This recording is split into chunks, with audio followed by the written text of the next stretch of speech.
Sam Kellett was a Year 8 English teacher at the prestigious Glenanga International High School in Adelaide's eastern suburbs. He was one of a group of 7 people practicing for the York Peninsula Classic, a spearfishing competition to be held the next day. The divers were preparing to get out of the water and onto a shallow reef. They were within 10 meters of each other and 2 of them were very close to Kellett, said Jonathan Hammond, a friend and organizer of the event.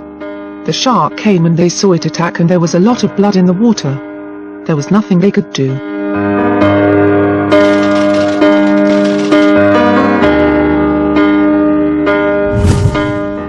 Friedrich Bergstoller was a 66-year-old male, a retired Austrian conservative politician, from Austria. He was together with his wife Marge at 60, when their 15-member tour group made a stop at Second Beach in Port St. John. He was in the water with his wife and facing shoreward when the shark attacked.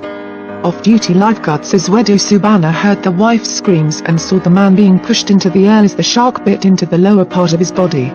He then turned around to face the shark and tried to hit it on the head, but its jaws were open and his arm fell right between its teeth and the arm was gone, he said. They estimate that the man was alive for about 20 minutes after the attack, trying to swim to shore despite one arm being bitten off.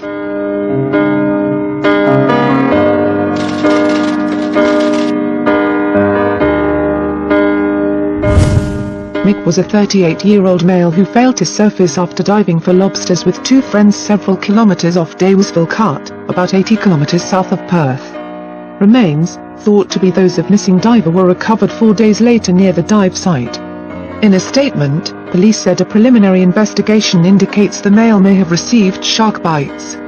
McGregor was a father of 2 and while it is believed that he had separated from his wife Emma, it is understood the 2 remained close. She posted a photo from the couple's wedding on her Facebook page on April 2nd, a post where many have expressed their grief.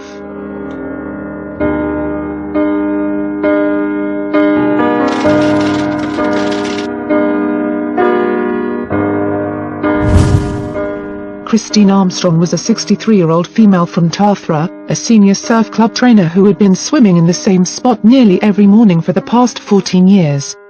Christine was out with 5 others, including her husband of 44 years, Rob, on a regular swim near the tiny south coast town when she was attacked. About halfway through the 800-meter return swim, Mrs. Armstrong turned around to head back to the beach alone, as she often did. I've never heard her say a bad word about anybody in her life. She's a very special sort of person, her husband Rob said. Mr. Armstrong said his wife had died doing something she loved and that he was sure she would have passed away quickly in the attack.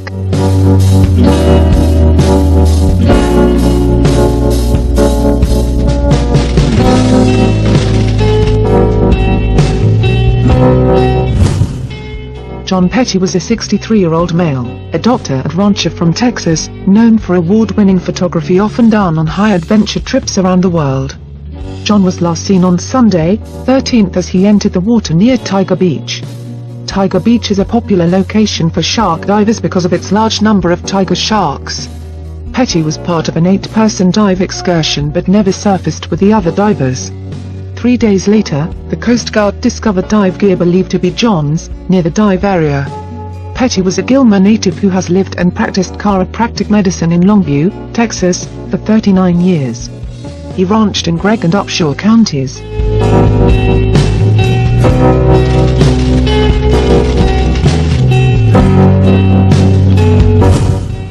Paul Wilcox was a 50-year-old male, a former IT worker, originally from England, moved to Australia about 10 years ago. Paul was attacked while swimming in shallow waters 15 meters from shore in Byron Bay. The huge great white latched onto Wilcox's leg during his daily swim, causing fatal injuries. Lawyer Mark Hickey, from Newcastle, told AAP, the shark came back to him and had another go. I didn't know it was a person, but when I realized I ran out and waded to the bank and grabbed him. An ambulance was called and he was pronounced dead a short time later. I don't blame the shark, said his wife Victoria, and didn't want the great white hunted down.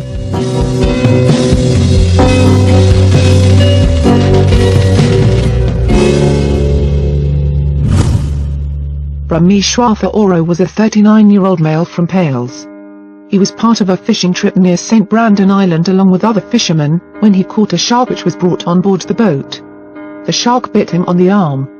He died of shock due to blood loss several hours after he was bitten by the shark and while the fishing boat was still at sea. The fishing boat arrived during the afternoon of Friday, November 21, 2014, at the harbour at Port Louis, Mauritius, and the body was transported to the morgue for post-mortem examination.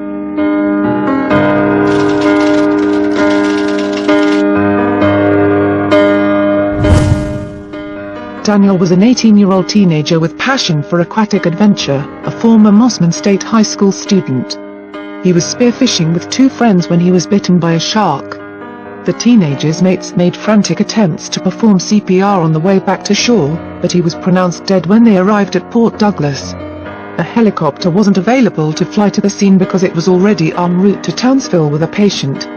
But Queensland Ambulance Service spokesman Greg Thedek said the victim's injuries were so severe he was unlikely to have survived even if a chopper had been able to reach him quickly. He sustained massive injuries to his right upper leg, right groin and right upper arm, and suffered a heart attack, likely from blood loss, Mr. Thedek said.